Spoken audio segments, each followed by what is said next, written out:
Le prime 7 assunzioni, 3 a Verona e 4 a Padova, sono già state effettuate. Altre ne seguiranno perché con la firma del protocollo d'intesa siglato a Palazzo Balbi dal presidente del Veneto Luca Zaia e i rettori delle università di Padova e Verona Rosario Rizzuto e Pierfrancesco Nocini, l'assunzione di medici specializzandi con contratti di formazione e lavoro diventa sistema. L'organico del Veneto idealmente dovrebbe avere 1300 medici in più. Ricordiamo che in Italia mancano 56.000 medici. Oggi la vera difficoltà è trovare medici. L'ultimo concorso per 80 medici di pronto soccorso ci ha fruttato 3 assunti. Con questo accordo, con i concorsi che stiamo facendo e con le ultime normative nazionali del Ministro Speranza, possiamo dire con tranquillità che in 2 o 3 anni si va a regime.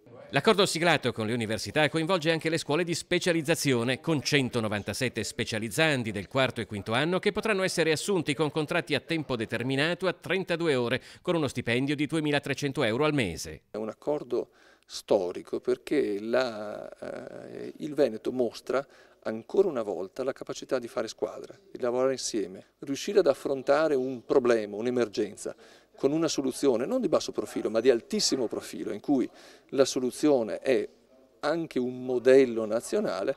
Io credo che sia un ulteriore punto d'orgoglio per la nostra regione. Già prima in regione la presenza di specializzandi fuori dalle sedi universitarie stava avvenendo più che nel resto d'Italia. Ora il Veneto diventa un centro pilota a livello nazionale. Sono medici al quarto anno, quinto anno di specialità che le facoltà la nostra facoltà, le scuole di specialità, i direttori valutano in grado di poter avere la massima sicurezza per poter accudire al cittadino, fermo restando che non sono da soli, c'è sempre un tutore.